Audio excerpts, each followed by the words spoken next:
اگرچہ قاسم مارسی کو بازیاب نہ کروا سکا تھا، لیکن اس نے ابو جعفر سے کئی اہم راز اگلوا لیے تھے۔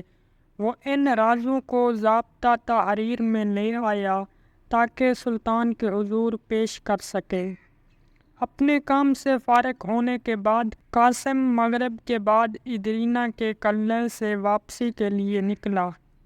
اس نے ابو جعفر کے ہاتھ پاؤں کھلوا دیے تھے۔ قلعے کے تہہ خانے سے نکلنے کے بعد اس نے قلعے دار سے استفسار کیا، اس قلعے کی حفاظت کے لیے کتنی نفری موجود ہے؟ قلعے دار نے جواب دیا، مجھے ملا کر 10 آدمی مامور ہیں۔ قاسم مطمئن ہو گیا۔ اس کے وہم و گمان میں بھی نہ تھا کہ ابو جعفر کو فرار کروانے کے لیے کوئی اس قلعے پر حملہ آور بھی ہو سکتا ہے۔ لہذا قاسم نے طغرل بیگ کے ہمراہ قلعے کو خیرباد کہا اور سلطان کو اپنی کارروائی سے باخبر کرنے کے لیے قصر سلطانی کی راہ لی۔ سلطان نے اس سازش کے تمام کرداروں کی گرفتاری کا حکم دیا، جن میں ینیچیری کے کچھ سالار اور سپاہ بھی شامل تھی۔ اس کے علاوہ شہر کے مختلف حصوں سے قیصر قسطنطنیہ کے کچھ جاسوس بھی گرفتار کیے گئے، لیکن طبیب سلیم پاشا اور ابو جعفر کا خصوصی دستہ اپنے خلاف کسی بھی قسم کی تادیبی کارروائی سے محفوظ رہا۔ سلطان کے حکم پر سازشی ٹولے کو طغرل بیگ نے شاہی دستے کی مدد سے ایک ہی رات میں گرفتار کر لیا۔ قاسم کو اگرچہ اپنے منصوبے میں کامیابی حاصل ہوئی تھی، لیکن اس کے باوجود بھی وہ پریشان تھا، کیونکہ وہ مارسی کو بازیاب کروانے میں ناکام رہا تھا اور اس کی اس ناکامی نے اسے پریشانگی کا شکار بنا دیا تھا، اور وہ تھکاوٹ اور طبیعت میں گردانی محسوس کرتے ہوئے گھر جا پہنچا اور بستر پر لیٹ گیا۔ وہ بستر پر پڑے پڑے کروٹیں بدلتا رہا اور مارسی کے بارے میں سوچتے ہوئے نہ جانے رات کے کس پہر نیند کی آغوش میں جا پہنچا۔ اگلی صبح جب قاسم کی آنکھ کھلی تو ایک روح فرسا خبر اس کی منتظر تھی۔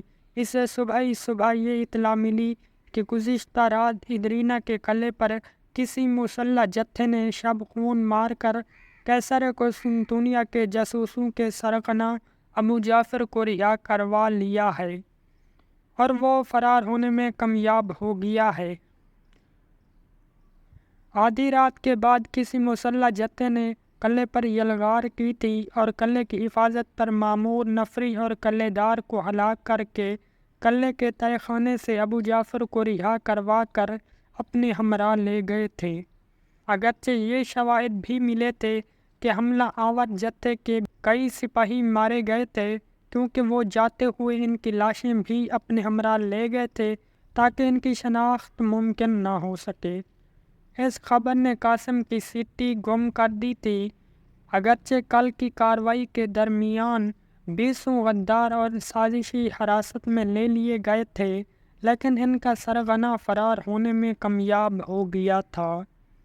دوسری جانب ابو جعفر ایک رات میں مارسی اور اپنے 6 کارندوں کے ہمراہ البانیہ کی جانب رواں دواں تھا۔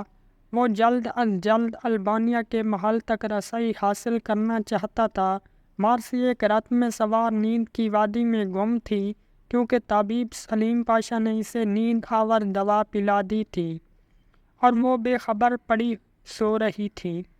اگرچہ شہر کی ناکہ بندی کی جا چکی تھی، لیکن وہ ناکہ بندی کرنے سے قبل ہی شہر سے باہر نکل چکا تھا۔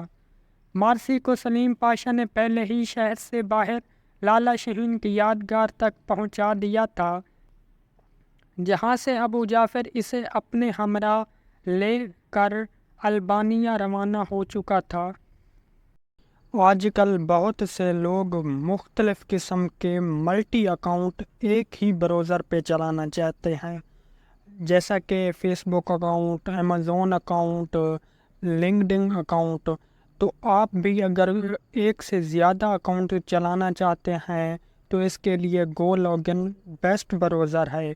گو login is the best browser for multi accounting. اگر آپ بھی ایک سے زیادہ اکاؤنٹ ایک ہی براؤزر پہ چلانا چاہتے ہیں تو ایک بار ضرور گو لاگن کو ٹرائی آؤٹ کریں۔